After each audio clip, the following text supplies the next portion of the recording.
Assalamualaikum warahmatullahi wabarakatuh. Perkenalkan, saya Alda Ananta Putri dengan NIM 2223457 dari Program Studi Perpustakaan dan Ilmu Informasi. Pada kesempatan kali ini saya akan menjelaskan dan menerangkan salah satu ilmu filsafat, yaitu kebaikan dan kejahatan.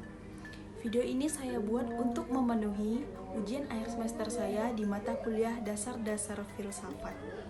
Langsung saja kita lanjutkan. Lanjut ke pembahasan yang lebih dalam lagi.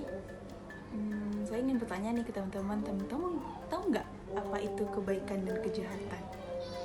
Hal itu udah biasa kali ya kita dengar dalam kehidupan sehari-hari.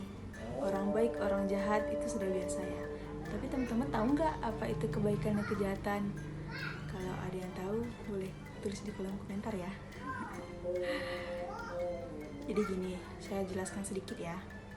Kebaikan dan kejahatan ialah merupakan suatu sikap ataupun perbuatan yang dapat merugikan dan dapat menguntungkan bagi diri kita sendiri maupun orang lain. Tapi ini kalau dibahas-bahas ya masalah kebaikan dan kejahatan ini nih, saya juga sering mikir yang mana sih yang baik, yang mana sih yang gak baik gitu. Jadi itu tuh tergantung pandangan dan persepsi kita masing-masing ya. Udah deh, daripada bingung-bingung langsung aja nih kita lanjut. Kebaikan dan kejahatan ialah dua hal yang bertolak belakang. Kenapa bisa dikatakan bertolak belakang? Ya karena mereka saling menentang. Yang baik pasti lawannya gak baik, yaitu kejahatan. Kita bahas tentang kebaikan. Kebaikan merupakan perilaku yang dapat menguntungkan diri kita sendiri maupun orang di sekeliling kita ataupun masyarakat luas lainnya. Kita memang diwajibkan kan untuk melakukan kebaikan, karena kebaikan itu pasti mendatangkan hal positif untuk diri kita sendiri yang melakukan ataupun orang di sekeliling kita pasti akan mendapatkan dampak positif itu. Sedari kecil kita sudah diajarkan oleh kedua orang tua kita untuk selalu berbuat baik. Ya, berbuat baiknya seperti membantu orang tua, seperti mengerjakan PR. Itu tuh sesuatu yang baik, itu tuh yang dibilang kebaikan. Seperti apa lagi ya, dalam bertutur kata, dalam berperilaku kita juga diajarkan kan dengan yang baik-baik oleh kedua orang tua kita. Jadi memang sedari kecil kita sudah diajarkan untuk hal itu. Jadi itu sudah hal biasa ya bagi kita. Kalau dari contohnya, suatu kebaikan itu seperti apa ya kira-kira? Seperti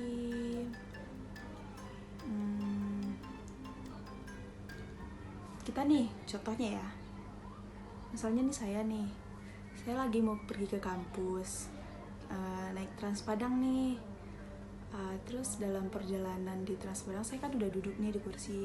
Terus ada nenek-nenek yang baru naik, terus dia pakai tongkat gitu kan. Karena lihat nenek itu kesusahan berdiri karena tempat duduk nggak ada lagi, kursi nggak ada lagi. Jadi saya persilakan nenek-nenek itu duduk. Jadi itu sudah suatu kebaikan. Jangankan untuk kayak gitu ya, contoh hal kecilnya saja seperti kita membuang sampah pada tempatnya, itu sudah sesuatu kebaikan. Kita mengurangi pekerjaan orang yang nyapu jalanan. Kita juga untuk diri kita sendiri pun kan kita enak tuh lihat kalau misalnya nggak ada sampah tuh di sekeliling kita sepanjang jalan kan. Kita kan sering nih pergi keluar, setiap kemana-mana kan kita jalan nih. Kalau misalnya nggak ada sampah kan mata kita enak tuh liatnya, adem kayak gitu kan. Jadi sebenarnya kebaikan ini gampang untuk kita melakukannya, tapi ya ada aja godaannya untuk tidak melakukan itu. Kita nggak perlu tuh tenaga ekstra yang harus untuk melakukan kebaikan tuh tenaga itu harus over gitu, nggak harus. Jadi kebaikan yang kecil-kecil aja kita lakukan itu udah kebaikan yang sangat luar biasa untuk diri kita sendiri dan bagi orang lain juga begitu. Jadi sedikit demi sedikit nanti kan lama-lama bakalan banyak nih. Jadi banyak deh hal positif yang dapat kita rasakan dan orang di sekeliling kita. Selanjutnya tentang kejahatan. Kalau kejahatan ini berbanding terbalik kan dengan kebaikan. Jadi kejahatan ini perilaku yang dapat merugikan diri kita sendiri dan merugikan orang di sekitar kita. Gimana ya? Kan kalau kita berbuat baik nih kan sudah dijelaskan tadi, kita tidak perlu melakukan tenaga ekstra.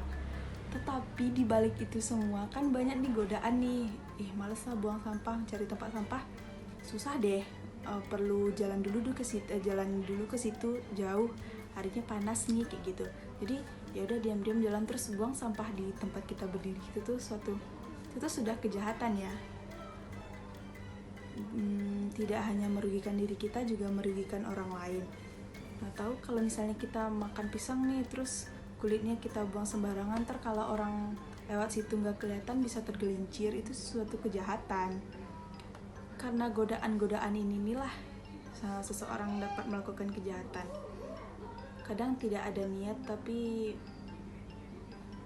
gimana ya, pasti adalah hal tidak disengaja yang bisa kita lakukan untuk kita melakukan kejahatan. Maka dari itu kita sebagai umat manusia yang saling membutuhkan, kita makhluk sosial, kita saling-saling menjaga, kita sama-sama melakukan kebaikan. Dan kan itu sama-sama untuk tidak merugikan orang lain, dapat menguntungkan diri kita sendiri dan menguntungkan orang lainnya.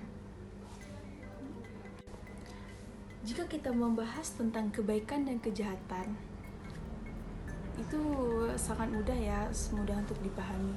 Tapi kalian tahu nggak kalau kebaikan dan kejahatan dalam persepsi pikiran kita sendiri dan orang lain itu pasti berbeda. Jika menurut kita hal yang kita lakukan itu kebaikan, belum tentu di pandangan orang lain yang kita lakukan itu baik. Nah, tahu mereka mikir yang kita lakukan itu adalah suatu kejahatan. Kalian tahu nggak kalau setiap pikiran manusia itu berbeda-beda, pandangannya berbeda-beda, tergantung bagaimana mereka menanggapi situasi tersebut. Agar tidak terlalu pusing, saya akan memberikan suatu contoh kasus tentang seorang ayah yang mencuri mobil demi anaknya yang berkebutuhan khusus. Kejadian ini terjadi pada beberapa bulan ke belakang, yang bermula ada seorang ayah yang sedang berjalan berdua dengan anaknya yang berusia 4 tahun. Ayah tersebut, si pelaku, melihat ada mobil terparkir di garasi. Jadi nggak tahu kenapa, mungkin karena emang kebutuhannya kali ya. Ditambah si pelaku ini mengaku bahwa ia baru saja kehilangan pekerjaannya dan anak-anaknya juga memerlukan biaya untuk kehidupan sehari-harinya. Jadi karena ingin memberikan yang terbaik untuk anaknya, jadi si pelaku nekat untuk mencuri mobil di sebuah yayasan. Jadi mobil ini gak tau ya gimana posisinya, dia tuh melihat ada peluang nih, dia bisa mencuri mobil itu. Kuncinya ada di dalam mobil kalau nggak salah ya, di dalam mobil itu tuh. Terus kelihatan mungkin tuh dari jendelanya mungkin terbuka atau gimana. Cerita rincinya tidak saya dapatkan, tapi cerita pastinya sudah seperti itu. Mobil ini terparkir, lalu kuncinya ada di situ. Terus si pelaku ini nih berani mencuri mobil itu dan membawa mobil itu dengan anaknya. Dan ada saksi yang melihatnya dan beliau sudah dilaporkan ke kantor polisi, dan beliau sekarang sudah dikenakan sanksi 5 tahun penjara. Jika di persepsi kita, pelaku ini salah kan, karena beliau mencuri mobil. Mencuri itu suatu kejahatan. Tapi kalian tahu nggak kalau dalam persepsi dia, persepsi keluarga dia, itu tuh sesuatu kebaikan, karena ia seorang ayah, seorang kepala keluarga yang rela melakukan apapun untuk memenuhi kebutuhan keluarganya, ditambah lagi anaknya yang berkebutuhan khusus. Jadi dia menghalalkan segala cara untuk memberikan yang terbaik untuk anaknya. Jadi bagi kita itu suatu kejahatan, belum tentu bagi dia itu tuh sesuatu kejahatan. Soalnya situ tuh dia berpikirnya itu tuh ialah sebuah sesuatu kebaikan yang ia berikan untuk anak-anaknya. Jadi dari kasus ini kan dapat kita ambil suatu makna, jika bagi kita baik belum tentu bagi orang lain itu baik juga, dan jika bagi kita itu buruk belum tentu bagi orang lain itu buruk juga.